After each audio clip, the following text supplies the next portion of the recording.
Howdy, folks. Welcome to the Hunting Stories Podcast. I'm Michael, and today we're going to hear some stories from John McCormick, otherwise known as Redbeard Outdoors. John is a super passionate outdoorsman, and he's actually an influencer and has a great podcast of his own. I've actually put a link to his show in the show notes, so make sure you check him out. But this is a fun episode because we get to hear how hunting literally changed the course of John's life. He nearly moved from out west in Utah back to the East Coast, but a good friend changed everything by inviting him on his first Western big game hunt.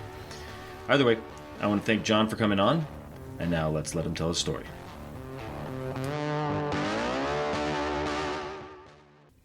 Hello, everybody, and welcome to the Hunting Stories Podcast. Today we have John McCormick on the call, otherwise known as Redbeard Outdoors. So, John, why don't you go ahead and introduce yourself? Yeah, so my name's Jonathan McCormick, or it's starting to stick, the Redbeard, right? Redbeard Outdoors on Instagram. I've got my own podcast as well, but Redbeard. It kind of started sticking with the elk-shaped camp that I went to 2 years ago now, and just kind of rolled with it because, now I can't shave, right? Because Ever again. it's kind of my brand now. So, and my wife's okay with that, so we'll stick with that. But You're like the Tom Selleck of the hunting industry. Yeah, I don't know about that, but and funny story about that too. And I don't know when this is going to come out, but I actually I was trimming up my beard, and we're not on camera here, so you can't see this, but I nicked my beard with my trimmer, and I kind of keep it short on the sides anyway, and so but it went a little too short. And so, so I walked around for a day, and my kid said it. He came up to me, and he has no filter. He's 7, but even more than a normal 7-year-old, he has no filter. And so he came up to me. He looked at the side of my face. He looked at the other side, and he was like, "Dad, are you balding?" Oh, no. I said, "I'm balding on top because of you kids," but no, that was me. That was my trimming mistake. So I've had to touch it up a little bit, and it's a little bit shorter on the sides now, just so it'll blend a little bit better. But yeah, if anyone sees me between now and probably a week from now, that's why it's short on the sides, because I screwed up. I still do that. Funny. We've all done it. And then you just sort of start to try and fix it, and all of a sudden you've got a much shorter beard than you intended. Yeah. I've done that exact thing. My wife told me I'm not allowed to do it anymore. So she likes the beard, apparently. So yeah. And my wife actually told me, and I'm documenting it here too. I'm trying to document it in all the places I can. I told my best friend, I texted him the moment that she said it, and I kind of jokingly, just in passing, I was like, "I'm going to shave my head and then grow my beard out for elk season, and I'm going to braid it like a Viking." And she's like, "Do it." And I was like, "Okay." So we're going to see if I actually follow through with that, because I'm kind of wondering what my head looks like. I wear hats all the time anyway, so it probably won't matter too much, but yeah, that'll be interesting. So, as far as who I am, oh man, I don't even know where to start, man. I'm born and raised North Carolina. So I'm a Southern boy through and through. I still say sir and ma'am and y'all, and got the manners of opening the door even when I get nasty looks, like, women can open the doors for themselves. Yes, I know that, but that's what I do. And so I was born and raised a Southern gentleman, grew up fishing. I never really was into hunting out east, even though my grandpa, I guess he was my great grandpa, had the foresight to buy me a lifetime hunting and fishing license when I was born. And I'm very grateful for that. So I never really went hunting, though, because I didn't have a family that was really into bow hunting, and I didn't like the idea of sitting in an elevated stand with a rifle or a shotgun with a slug, and just kind of having shooting lanes. I didn't like that. I was like, if I want to go target shooting, I go target shooting. I have enough respect for animals, and this is my own personal view. Everyone take it for what it's worth. I know it's okay to go shoot a deer with a rifle from a stand, but for me, it didn't feel right. And so I stuck mainly to fishing out east. And again, born and raised until I was 18, I was in North Carolina. Then I came out to Utah and went to BYU for a year, typical LDS Mormon kid. And then I went down and served a mission for 2 years down in Mexico.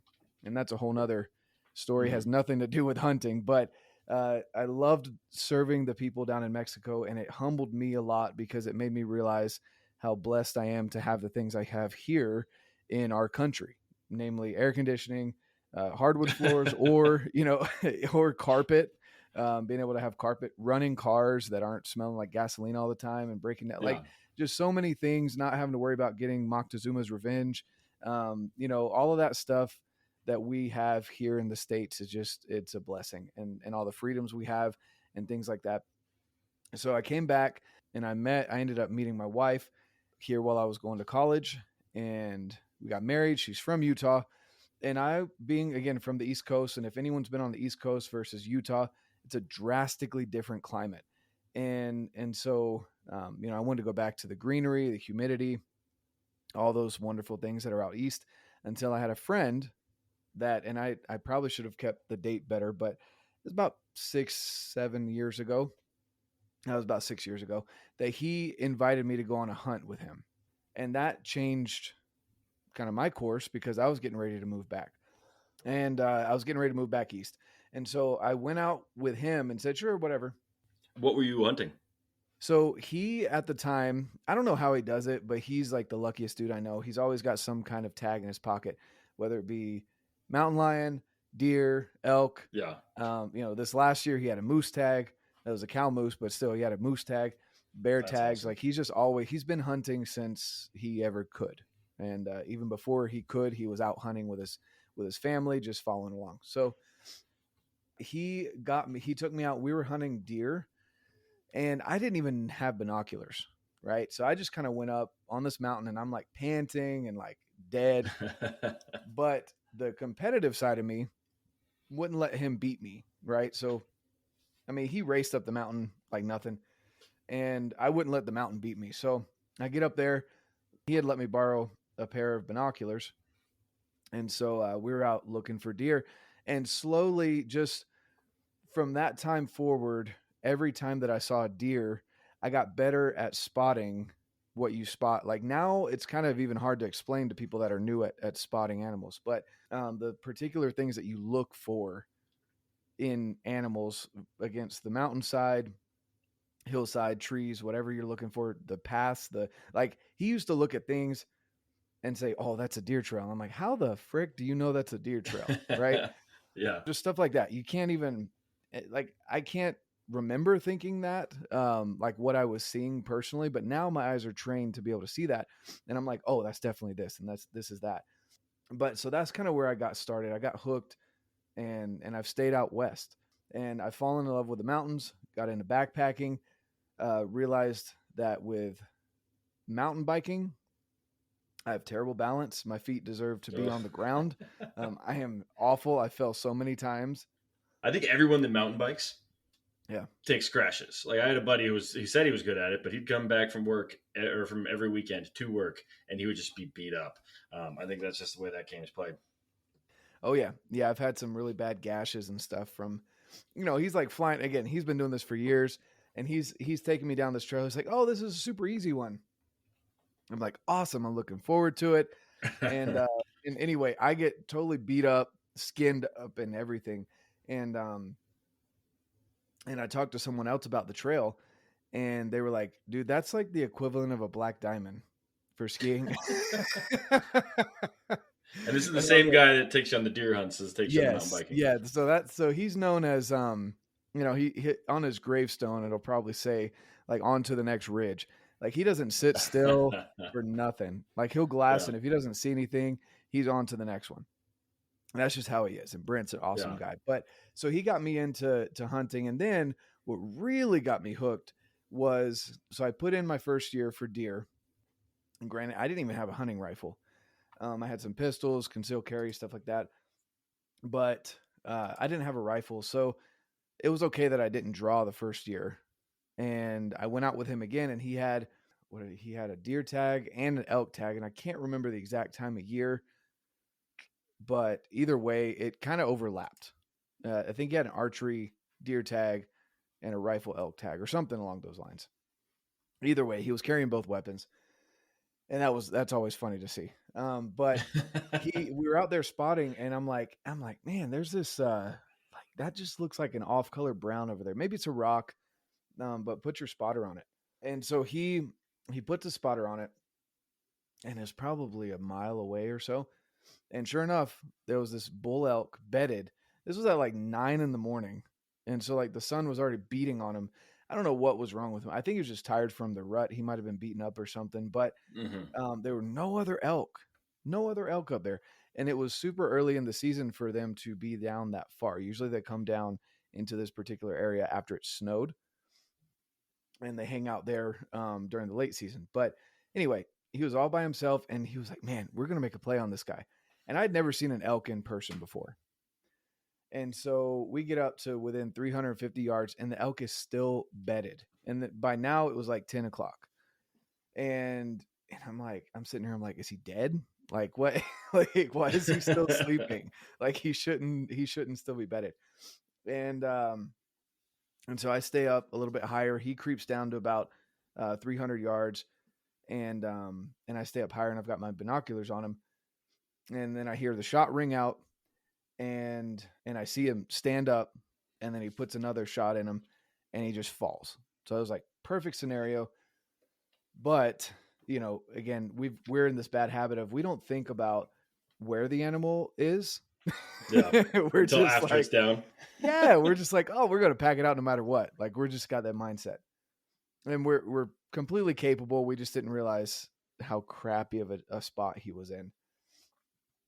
So we go straight down this draw and straight up the other side, rather than what would have been smarter would be to go up and around.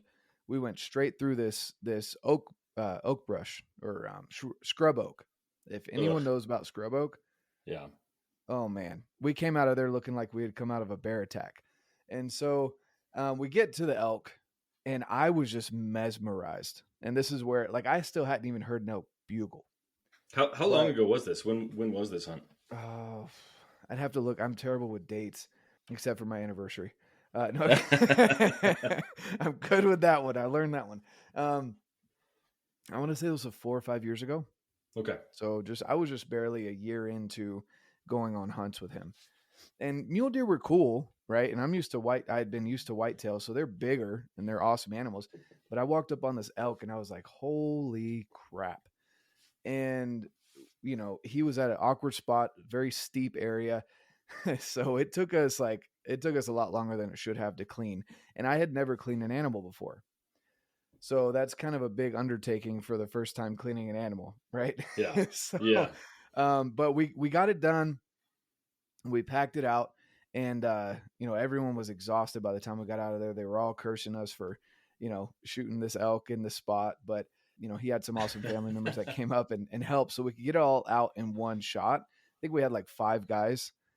Wow. And I thought this thing was huge. Now, oh yeah. He had 2 brothers, and then a couple of other good friends that came up.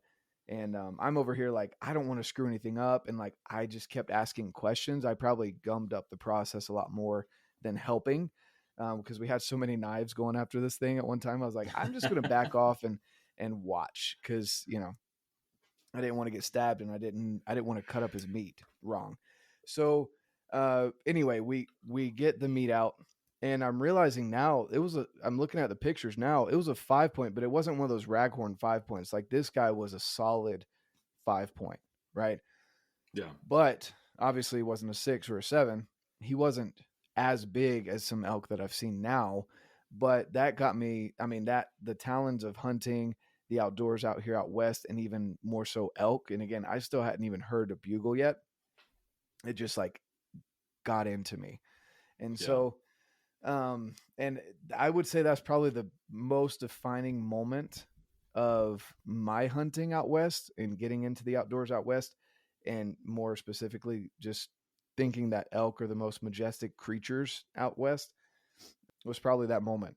And so I'm forever grateful that he was willing to wait for me as I struggle up the mountain, you know, in this first year trying to get my mountain legs and conditioning and all that.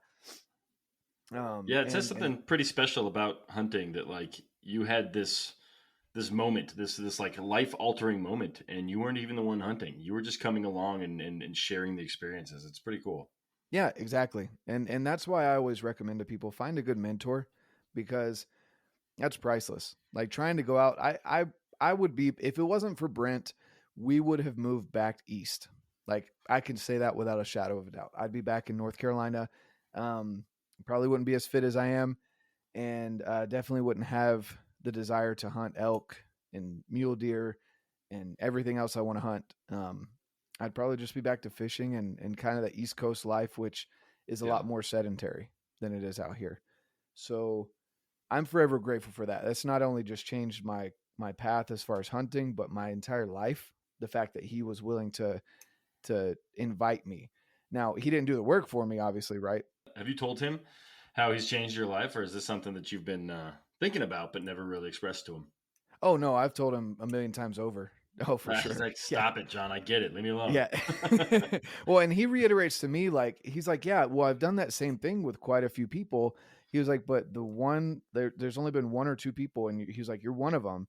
You're the one that stands out the most, he says, because you put in the work, you went out and you did your own research, you learned how to apply for tags, you got your gear set up, and he was like, now you're the one that we go to when we have gear questions, whether Yeah. it be about archery or bags or packing, stoves, whatever. Like he's like, you're the one that is all about that now, and you've kind of reignited that passion in the brothers that they have to get out as much as they do now. And so I hope I've contributed value to their lives just as much as he's contributed value to my life. And that's kind of how I look at things too, that value exchange. Yeah. He's given me so much, I want to give some back.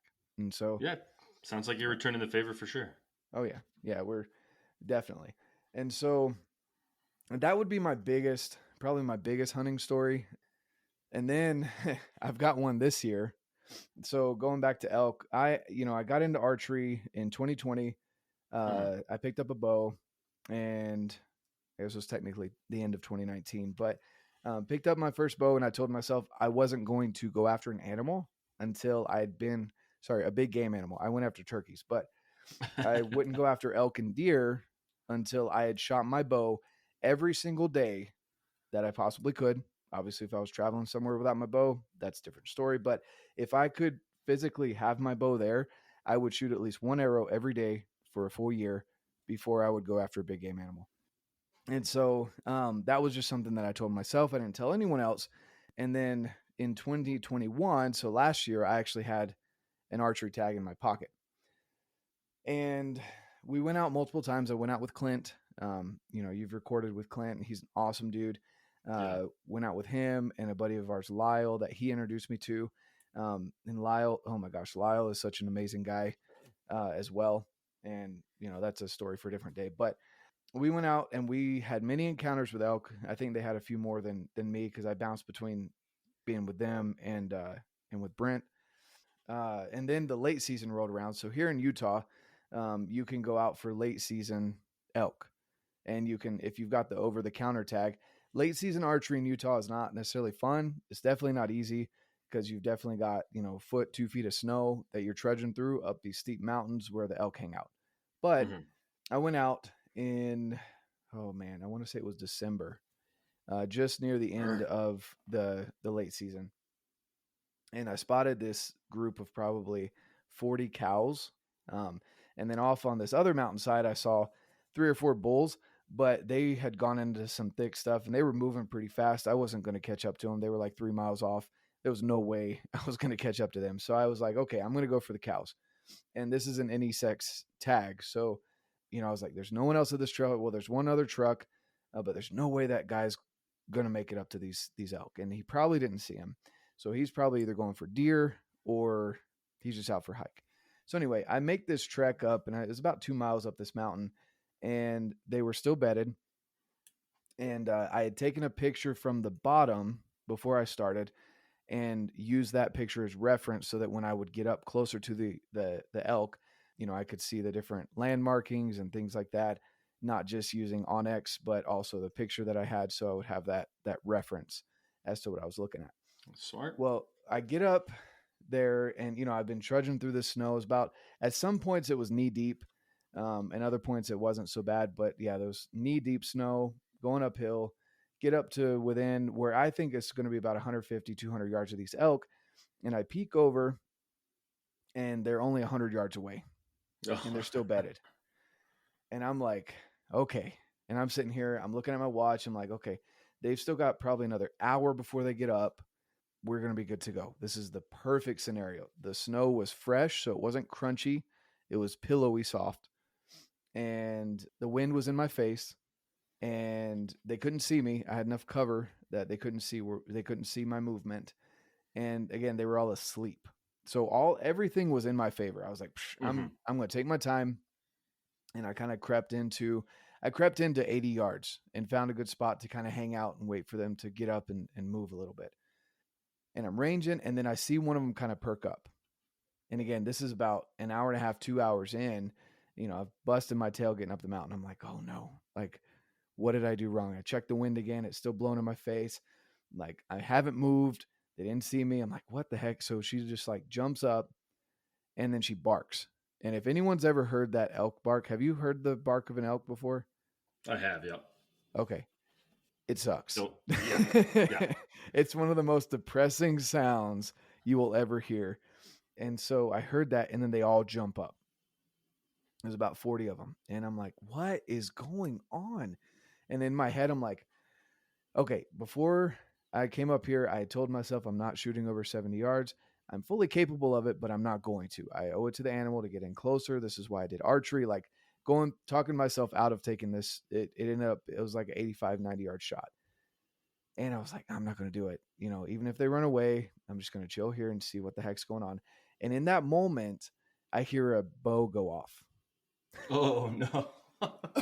And I was like, what the frick?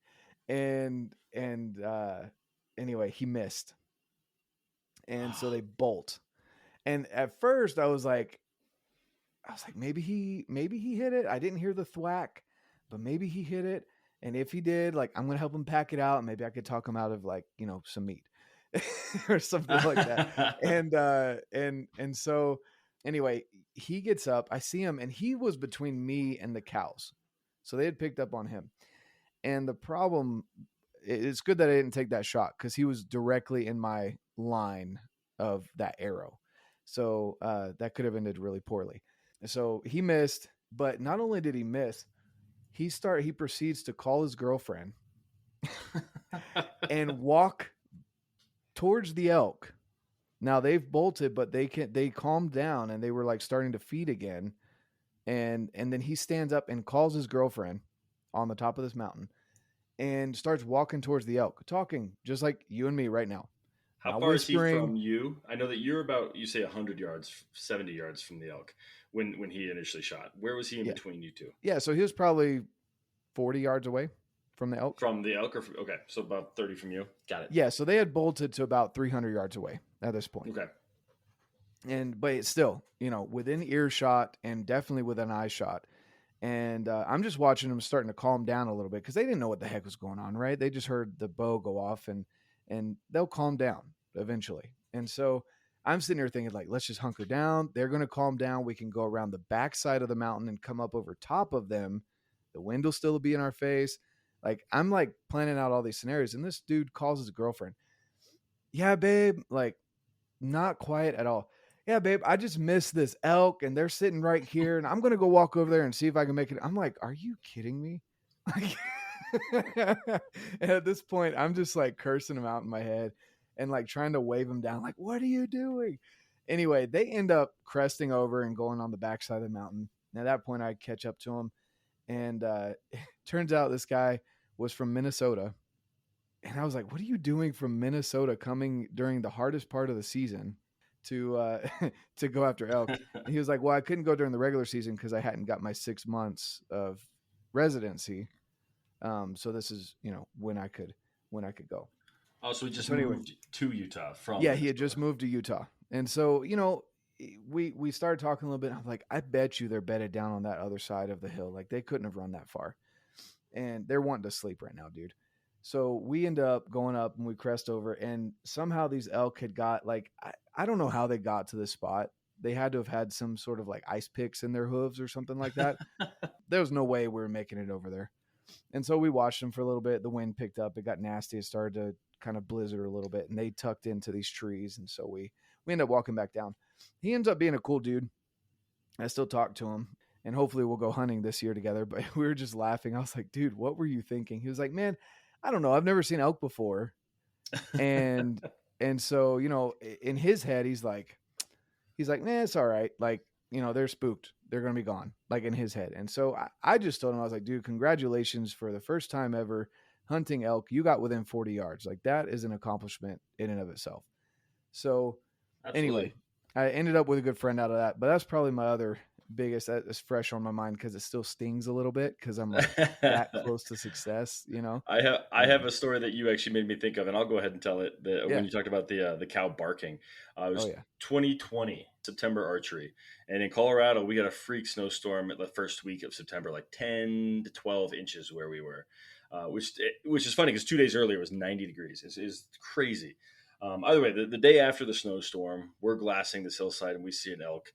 My buddy and I just run after it. We're like, it's not going to get away. We're going to follow its tracks. Like, we're going to find this elk. So we're following these trails all morning, and the elk didn't bed down. Eventually, we spook another elk, probably about 70 yards. Not the one that we were following, just another monster bull.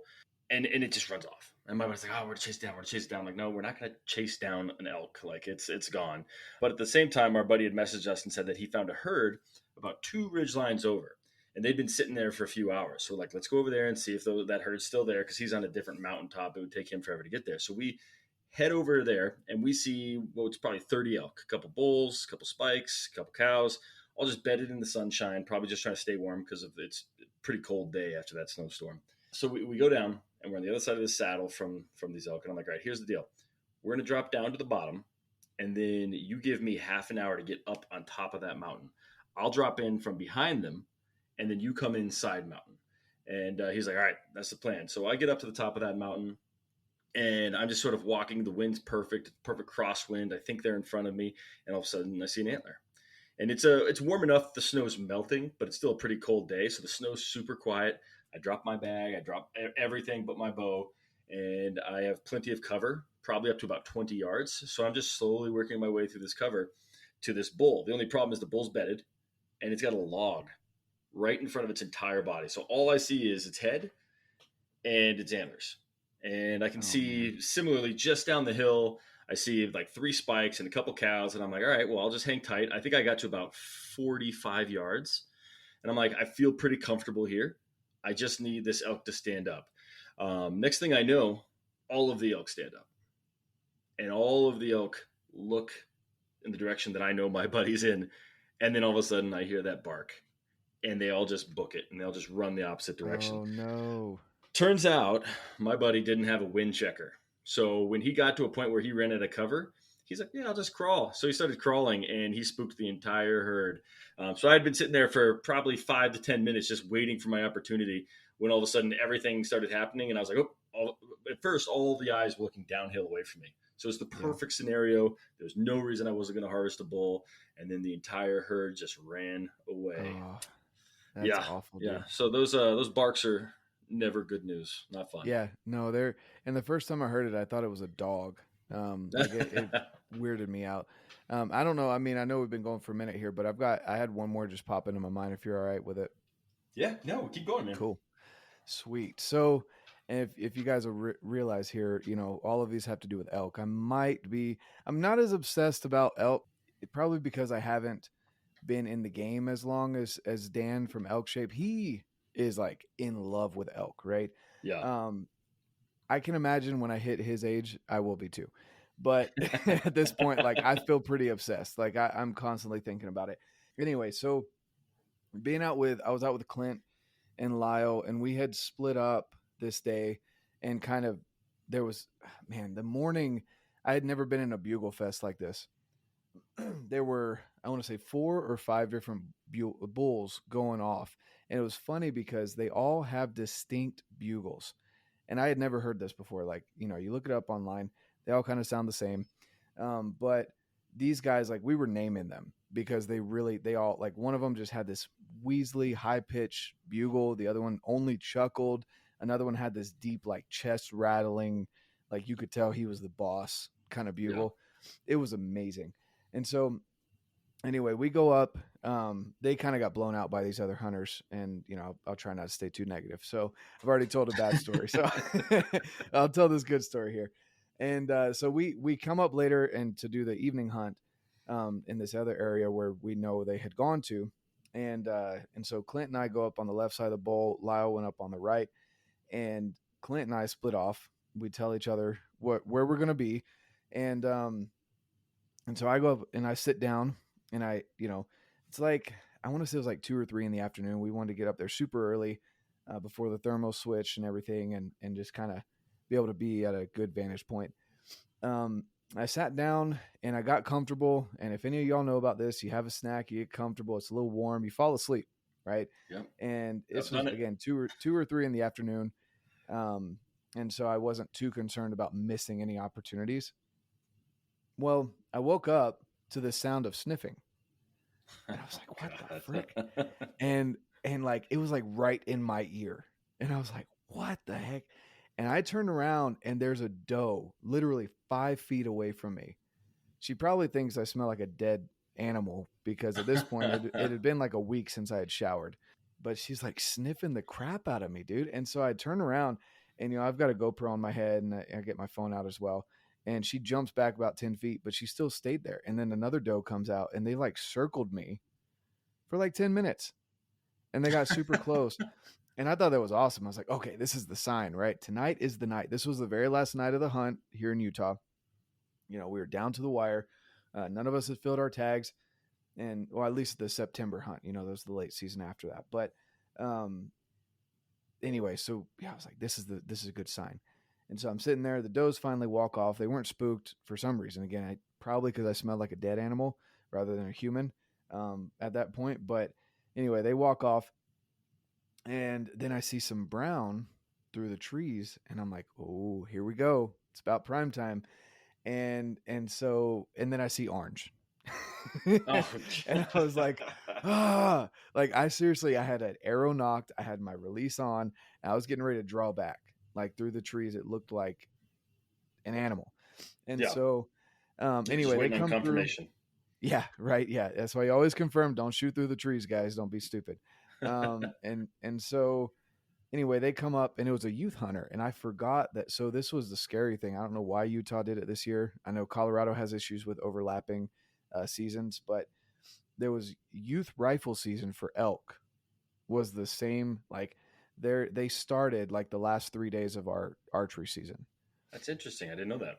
It was a weird thing that happened this last year, and I don't know if this year it's going to happen again. I sure hope not, because that just freaks me out thinking like a 16-year-old has a high-powered rifle and might think I'm an elk because I'm out there in camo. But anyway, so I go up and I talk to him. I was kind of pissed because they had kind of busted out my spot. They were being super loud, and they were like, yeah, honestly, we probably wouldn't even pack something out of here. It's so nasty up here. I'm like, then get out of my spot. Like, like, why did you come up here then if you're not going to pack the animal out? So anyway, you're hiking, you're not hunting. Right, exactly. And anyway, so, but courteous, you show a little bit of courtesy there. And then I go off to another spot. I'm coming down the steep side of the mountain and I sit because I know like there's sign everywhere, but these elk had shut up because they were busted from this morning. After that bugle fest, we had some other hunters come in and bust them out. And so I'm sitting there and, you hear the squirrels throwing things, you get excited, you think it's elk, all that stuff's going through my head. Well, I was sitting there and it was, you can shoot up to 30 minutes after light, after official sunset. There we go. That's the word I was looking for. So, I've got my watch, I'm looking at it, I'm like, oh, and like in my head, I'm like, sit in this spot until you can't shoot anymore. And I was like, no, like I'd kind of gotten beaten down and I was kind of talking to myself like, no, I'm okay to go at sunset. Like I'll finish the walk out at sunset. Yeah. I got this kind of urge again, like sit here until shooter's light is done. And I'm like, no, like these elk haven't chimed up at all. Like they're not in here anymore. And just before that too, no joke, there were hunters that came down the draw, crash. I swear they were trying to kick and break every single thing that they could. And they were talking again, loud. I don't know what's going through the mind of these people, but anyway, so that had happened like an hour earlier. I was like, there's no elk in here. There's no way. And so I talked myself out of it. I went down right at sunset, at official sunset time. I get down, I cross the bottom of the draw, and I'm on the other side going through all this nasty deadfall. And I hear something like 70 yards across the draw up on that hillside where I was sitting. And I'm like, that's just another hunter. And I look back, big brown body. And I'm like, are you really? and so I get my Ranger up, and it was 60 yards. But it wasn't a good shot. I could tell there were antlers. I couldn't tell how big. But I ran back to try and get a spot, because at this point, again, this is like 20 minutes now before shooter's lights up. So I'm like, Hail Mary, I'm throwing everything at it. There's no way this elk can get out of this nasty stuff quickly. I'm going to go close the gap to 50 and wait for a spot where there's an opening where I can shoot. And so I run back, and he walks, no joke, 10 yards in front of where I was just sitting. Oh. If you had just yards. sat there a little longer. Yeah, and so I'm sitting there, but he stopped where I could see his head, I could see his antlers. And he was a big 5x5. He wasn't a little raghorn. He was a big, solid 5x5. Probably should have been a 6x6, but he just didn't get his right vitamins that year. I don't know, but yeah, his body was covered up by a tree. Oh. And then he had seen me running, so he had stopped right there, and he turned around and he booked it up the hill, and there was no shot for me. So I'm kind of kicking myself there. Well, I get back into cell phone range, and after I'd kind of run through all the scenarios and said, "Why were you so stupid? Why didn't you sit there? You literally would have had a 10-yard shot. Like, he would have walked out broadside right in front of me." And then I call my wife. Kind of, of course, my wife's very supportive, but she's probably sitting there thinking in your head, like, really, like, you're upset about this, like, not accomplishing shooting an animal, like, what the heck? But she's loving and supporting. She hears me out, and she's like, what's really funny? She said, about that time that you were getting those urges to sit there, we were praying that you would have success. That's crazy, man. If that didn't put that nail in the coffin for me, I was like, oh my gosh. Yeah. And so, any of you guys out there listening that are people of faith, like, the fact that my family was back home praying for me to be successful, and then I chose not to listen to that. You can call it whatever you want. Ever since then, I was bound and determined not to not listen to any of those promptings. Because it may seem silly to people out there, but being a man of faith, a Christian, I firmly believe that God will put things in your path that either, in this case, it was a lesson for me to learn. Hey, you need to listen up, quit being a knucklehead. But listen to those promptings, because that will definitely, and I'm still getting chills right now just talking about it. They can change your life absolutely for better. And they say follow your gut, right? And yeah, it could be that it's more than just your gut. Exactly. I'm not going to tell anyone what they're feeling, but that's a cool story. That's great, man. Well, this was fun. Any other stories that you want to dive into, or you think you're good for now? Those are probably my favorite ones. I could talk for days, to be honest with you, but those are probably my favorite ones. Well, we'll save some for another time then. Did you draw anything this year? Didn't the draw happen about a week ago? Yeah, so I drew an archery buck tag. So last year I had an archery doe tag and a muzzleloader buck. And so this year I'm going to be able to get a buck with a bow, and then I'm just going to do the over-the-counter normal Utah tag. I didn't draw anything fancy, but it's probably good because I've got a buddy that drew in Wyoming. I've got a buddy that drew a Montana tag, and that same buddy that drew the Montana tag. So not only is he having a baby in the summer, drew in Montana, and he drew his Utah bison tag. Of course he did. Yeah, I'm like, dude, like you're like, and his wife is amazing, and she's gonna totally support it, or has to be. Yeah, right, exactly. And he just barely moved up closer to us, so I'm excited to go out and start shooting with him. But my buddies will probably need my back and legs. So it's good that because now I can cash in next year when I draw my big tags. I can be like, hey guys, you want to come with me now? Yeah. Remember that time? Yeah. Yep. All right, man. Well, why don't you tell the people where they can find you? We'll go ahead and wrap up and give them. I know you've got plenty of different social places. Let us know what they are. Yeah, so my main places are, my podcast, Redbeard Outdoors, on all the platforms. You want to go look them up. I'm also on YouTube. I just barely started that because I've started to do some gear reviews. I've got some awesome companies that I'm working with. So you can go check me out, Redbeard Outdoors. Same symbol. I've had some people subscribe to another guy that's Redbeard Outdoors. It's not me. If it's not the symbol, that's the same as my Instagram and my podcast. So that's funny. And then on Instagram, it's just red.beard.outdoors. Those are my main places that I'm active. And then also, if you guys want to join my community, I've got a little Facebook community until I build an actual website. That's Redbeard's Fit Crew. No, you don't have to have a red beard, and no, you don't have to be fit. You just have to want to be more fit than you are now, and love the outdoors to get into that group. So that's on Facebook. Well, thank you very much, man. I really appreciate you taking your time and telling us your stories. You've definitely got some good ones, especially considering, like me, you haven't been hunting all that long. Yeah. Which just says something about the pastime that we have. Is it lends itself to great experiences. So I appreciate your time. Thank you very much, man. And I'm sure we'll have you back on in the future once you have a few more stories about packing out all your friends' meat. Definitely, man. Definitely. All right. Thank you.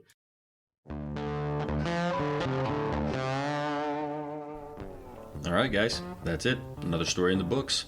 If you have any feedback, please let us know. Just go to @huntingstories_official on Instagram and DM us. And of course, while you're there, don't forget to follow.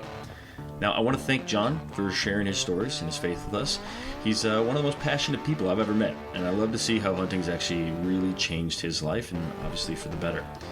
Now, don't forget to follow him on Instagram, YouTube, and of course his fitness group. You can find links to everything in the show notes, but his handle, if you want it now, is @red.beard.outdoors.